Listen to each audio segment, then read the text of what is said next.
Bonjour à toutes et à tous et bienvenue dans mon podcast. Je m'appelle Rafik Ghasmala. Aujourd'hui, nous allons explorer une théorie révolutionnaire dans le domaine de l'éducation. La théorie des intelligences multiples de Howard Gardner. Comment cette théorie peut-elle être appliquée dans les salles de classe en Algérie ? Comment adapter notre système éducatif pour mieux répondre aux besoins de chaque élève? Restez avec nous, nous allons en parler en profondeur. Rebonjour et bienvenue encore. Nous commençons par dire que Howard Gardner est un psychologue et professeur à Harvard University qui a proposé en 1983 la théorie des intelligences multiples. Selon lui, l'intelligence ne se limite pas à un simple quotient intellectuel, mais se manifeste sous différentes formes. Voici un aperçu des 8 types d'intelligence qu'il a identifiés, comment ils peuvent être appliqués dans les salles de classe en Algérie. La première intelligence qu'il a identifiée, c'est l'intelligence linguistique. Et il décrit que c'est la capacité à manipuler le langage. Exemple, un écrivain, un poète ou un avocat. Comme application dans une classe, on peut encourager les élèves à écrire des poèmes en arabe ou en tamazight, organiser des débats sur des sujets de société. Deuxième type d'intelligence, c'est l'intelligence logico-mathématique. Et là, c'est l'aptitude au raisonnement et à la résolution des problèmes. Exemple, un mathématicien ou un scientifique. Et en termes d'exemple, pour appliquer cette intelligence dans une salle de classe, c'est de proposer aux élèves des jeux de logique, des expériences scientifiques simples en chimie ou en physique, par exemple. Troisième type d'intelligence, c'est l'intelligence spatiale et ce qui est la capacité à visualiser en 3 dimensions. Exemple, un architecte, un artiste ou un pilote. Et comme application, on peut faire dessiner des cartes géographiques de l'Algérie, par exemple, encourager la modélisation en 3D d'édifices historiques en carton. Quatrième intelligence, c'est l'intelligence musicale et qui est la sensibilité au son, au rythme et aux mélodies. Par exemple, un compositeur ou un chanteur. Et comme application, on peut apprendre des chansons traditionnelles algériennes, utiliser des rythmes pour mémoriser les leçons. Et comme intelligence kinesthésique, qui est l'aptitude à utiliser son corps avec précision. Et comme exemple, on peut dire un danseur, un athlète ou un chirurgien. Comme application, on peut intégrer des jeux de rôle pour apprendre l'histoire, organiser des activités sportives pour renforcer les compétences en mathématiques. Sixièmement, c'est l'intelligence naturaliste, et c'est qui est la capacité à reconnaître et à classer les éléments de la nature, par exemple un biologiste ou un jardinier tout simplement. Et comme application dans la salle de classe, on peut organiser des sorties pédagogiques en forêt ou dans le désert, créer un jardin par exemple scolaire au niveau de l'école. Et septièmement, l'intelligence interpersonnelle, qui est l'aptitude à comprendre et à interagir avec les autres. Exemple, un enseignant, un psychologue. Et comme application en salle de classe, on peut mettre en place des objets ou des projets collaboratifs.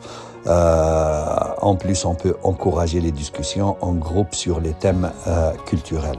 Et finalement, la 8e intelligence, qui est l'intelligence intrapersonnelle, qui est la capacité à comprendre ses propres émotions et pensées. Par exemple, un philosophe ou un écrivain introspectif.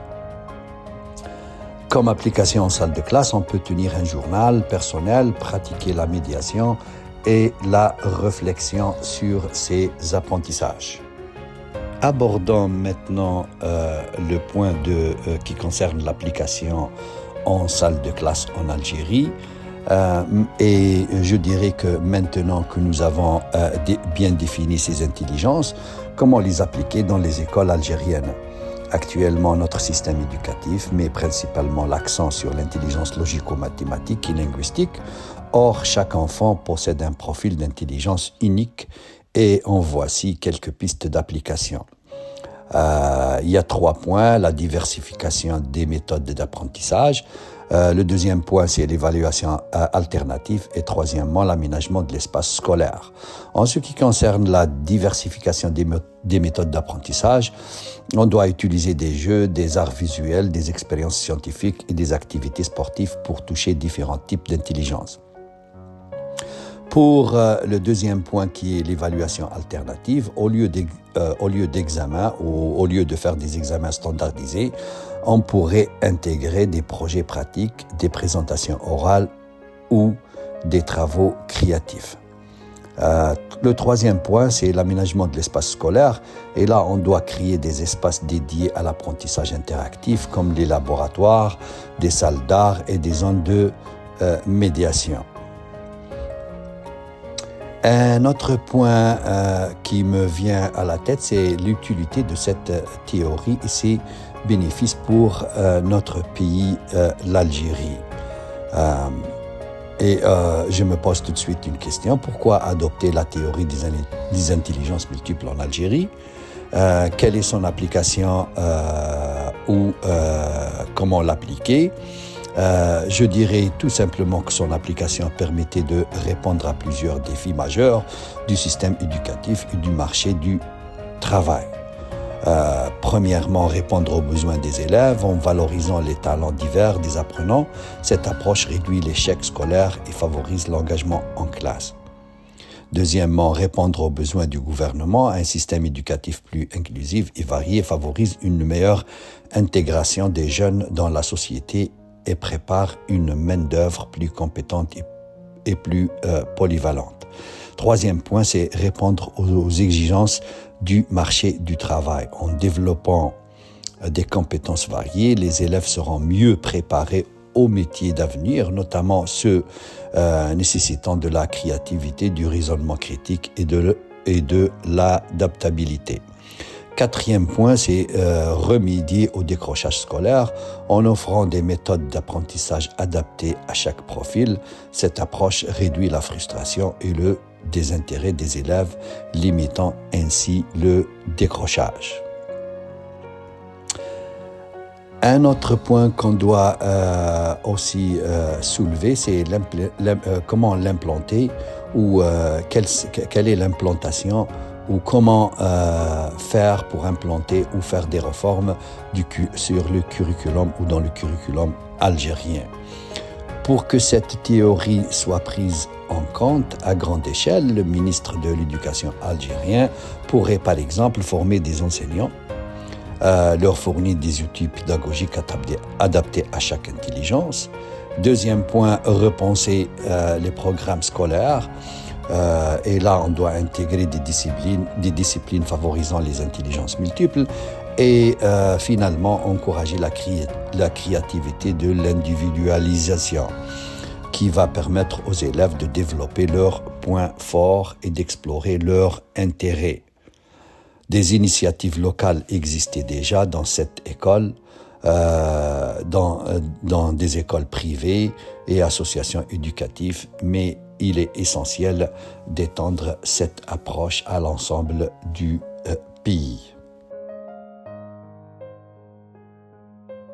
Nous arrivons à la fin de cet épisode fascinant sur les intelligences multiples et leur application en Algérie. J'espère que cela vous a inspiré à repenser l'éducation et à explorer de nouvelles approches pédagogiques. Et je vous promets qu'on va en parler dans un futur proche où on va aller plonger en détail exactement comment l'appliquer dans une salle de classe. Si vous avez des expériences ou des idées à partager, n'hésitez pas à nous écrire sur notre page web ou notre page Facebook. Merci de nous avoir écoutés et à très bientôt pour un nouvel épisode.